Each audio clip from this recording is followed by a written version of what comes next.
So the main thing I did this week for movies was I went to the Orphans Symposium. I spent pretty much all day Friday there. I wanted to spend pretty much all weekend there, but I only really got to do that on Friday. But just a fascinating event. Like, I can't even remember the first thing. The first thing was I can't remember the first thing. The thing that struck me so much was this woman came up with films from polar expeditions from like 1898 to like 1905. Yeah. And it was just like, it just blew my mind that this stuff would still exist, and that they would know more about this, more stuff they hadn't found yet, but they know it existed because they had like the records of what they brought back. But the Orphan Symposium was about orphan films that are either out of copyright or just very obscure and not wanted, generally non-theatrical. We did a whole episode about it. Go listen to the episode. It's a lot of fascinating stuff. But she would have these slides that were like, like they would have repurposed this in like the, a few years after that, like in the mid-19 teens, I guess you would say. And it had this great title that was like, the building of a tent and shooting ponies for food. Like that was the title of the film. It was just like, wow. They didn't show us the pony shooting. I think they have it, but they were like, we're not going there. We don't need that. But too many bronies in the audience. Yeah, maybe. I don't know. That would have made it a whole different movie. Yeah, exactly. And then there was a really great talk by somebody from IU, and I forget his name, but he's one of the film archivists or head of preservation or something, about the challenges facing media preservation. And that was, I think, Mike Casey. Yes.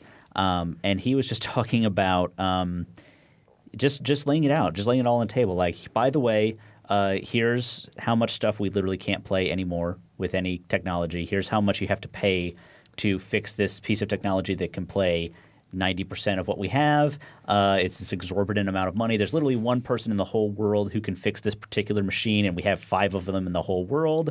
And he's 80. And I mean, it was just on and on and on. It was a bit of a downer. Yeah. The statistic that I find staggering is actually looking at the workflow and how many people, if they had a couple of people working on doing digital work on the collections full time, if they were to do everything in, I think, the Archive of Traditional Music, or maybe just every bit of media that we have at the university, it would take something like 60 years. Yeah.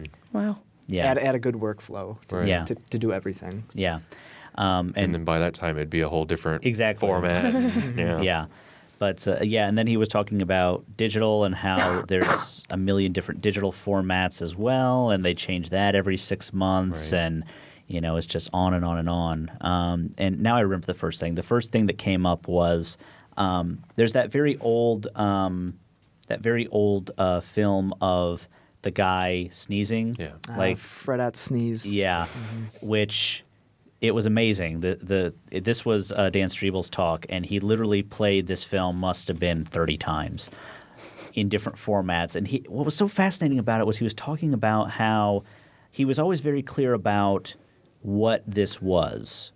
This is a QuickTime movie, and it's this many frames, and it's stored in this format. It's this many megabytes, and this is an MP4, and it's this many megabytes and this many frames. And talking about all the different, different things that different ways that this is stored, and how the history of this film, like they thought, we have these 30 frames, and then all of a sudden we found out we have 80 frames because somebody did a paper print. There was another whole thing about these paper prints, which I'd never heard of before. Yeah. But the idea was back in the early 1800s or late 1800s when films started to become a thing, the law wouldn't allow you to patent or copyright film because it was images. So what they would do is they would print it on paper and you'd have big reels of just paper. And that's like why we have some of this stuff. If that practice had continued, we wouldn't have lost so much. Yeah. Like, because the paper will will live on, and it's maybe it would have burned up like a lot of the film stock did. But it would have been maybe stored with the Library of Congress or something. And That'd be a we pretty watched, big library, though. Yeah, we watched a D.W. Griffith film from 1909. We watched like 5 minutes of it. I was just like blown away that I just watched something D.W. Griffith did in 1909. Right. Like, it just was amazing. And then that's just the morning. That was Right. the morning of Friday. And I was already just blown away. The afternoon was really interesting as well. But Sean, maybe you want to talk about some of the stuff you saw. Yeah, I missed out on some of the stuff in the afternoon. I wanted to take a little break from the symposium so I would have enough energy to make it through the midnight movie, which is the event that I was really looking forward to on Friday. So I saw the orgy at Lowell's Place on Friday. It was they showed a DCP. They didn't show the 35 millimeter print, but we sent the print to Library of Congress, and Mike Michon at the Library of Congress, who did the presentation on the paper film, pushed through the scanning process. So we got a nice DCP, and I spoke with him after the screening, and he said, we really didn't do much touching up on the film. What you saw is basically what the print looked like, and we did a little color correction for the last reel because there's a sequence that's in color in the film, and there was minimal fading, so I was happy to see that the print that we had here looked so great. I was expecting the worst, and it was it was a fun film. The audience really got into it, and that was probably the highlight of the symposium for me. But then I believe I was there for every panel and the screening on Saturday night. I missed the one in the morning, but after that, I caught all of them. So the Kinsey panel, of course, because I have that attachment to sexploitation films and cult cinema, that panel really interested me. There was a great talk by a scholar named Joseph Slade. I think he's at Ohio State, and he talked about stag films.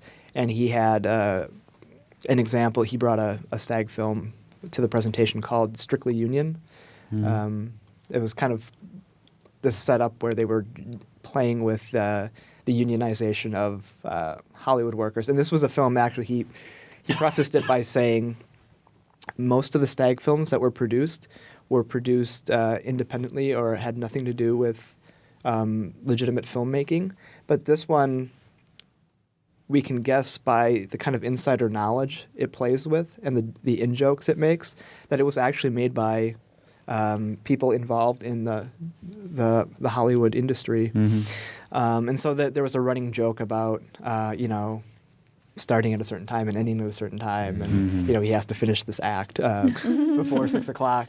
Otherwise, he's, not going to get paid or something like that. So they were playing with that. It was kind of charming. And then Eric Schaefer, who's a preeminent scholar of sexploitation, wrote a fantastic book on classical exploitation films, did a presentation on Orgy at Lowell's Place and talked about William Mishkin and this place within the sexploitation canon and how it was a important transitional film from what we call the nudie cuties to the roughies.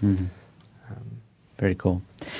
James Posca, our old pal, also did a great presentation on this educational film from a guy from Indiana. Robert Young. Robert Young, yeah. I remembered Young. I couldn't remember Robert. And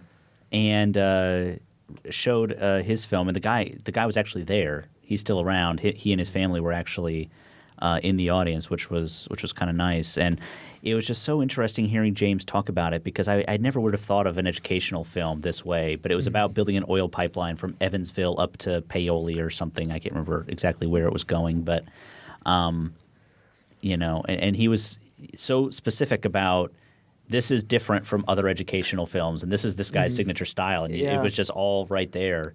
And then you got to see the results. And there's this other great film about Studebaker, about how great it was to work at Studebaker. And was that the Donald Crafton presentation? Yeah. It was really funny. Because it was a propaganda film, but at the same time, it was the actual people, like a corporate pat on the back kind of thing. Yeah. But hearing the history of it, it's like the people really kind of felt that way. Sure. So it was a corporate pat on the back, but it wasn't like anyone was coerced into doing it. It wasn't actors; it was the real people doing it because they really felt that way. And then there was another little film called Felicia, which was a really interesting look at the perspective of a black student, a young black woman, on the world around her. That wasn't like it wasn't in sort of like a, you should think this way about this sort of way. It was just like, she was just talking about her day-to-day life, and they filmed some scenes around it and that sort of thing. Yeah, and the interesting historical kind of anecdote with that is it's shot in Watts pre-riot in the mid-'60s, so you get that kind of view of before things really kind of blew up in that area. And it's really not a didactic film or a kind of militant film, so it was one of my favorite short films from the night. And then Saturday night, actually, they put together, Kelly Hicks from the Country Music Hall of Fame put together a wonderful series of music and orphan films. And so there were, a couple of home movies thrown in there, some from her archive. Like there's some home movie of a country music festival somewhere, I think in Anderson, Indiana. And so you saw the only one I don't know anything about country music, but the only name I really recognized was Dolly Parton. Right. And so you see footage from her, I think circa 1970, 71, shot on the Super 8mm film. And there was some great stuff. My favorite from that program was there's a show in Chicago, and I think the guy who introduced this is one of the hosts, and his wife Jacqueline Stewart, who presented on the Gists film, Hellbound Train. I didn't see that one. Okay, I think that was Saturday morning or afternoon, maybe. But they do this show in Chicago called Chicago, where it's kind of it's a dance show. I mean, a dance party show. They have musicians who are maybe passing through Chicago, or local groups come in and lip sync their song, and they have people dancing in the background. And anyone who shows up. They don't have a stock of dancers, just any. So one week it's Hasidic Jewish teenagers from Brooklyn. They'll take anyone, and it's an all ages dance show. So there are a lot of children dancing, but some adults, and I think they've been doing it since the mid '90s. And they just did a best of compilation.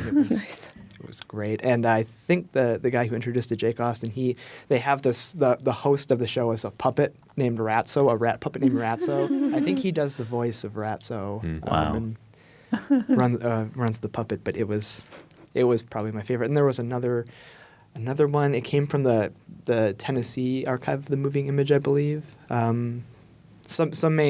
Some big film archive in Tennessee, and this 80s rock group won some contest, and the prize was you get to make a music video for free, and it was a really funny song. it's totally 80s. Wow. That is great. Well, Orphans was a great event. I loved it. The only thing that makes me sad is they usually don't repeat those off years, so we might not get it back. I'm kind of sad about that. I might go to New York to see it again, honestly. I might make a plan to do that. A Place for Film is recorded at WFIU Studios in Bloomington, Indiana.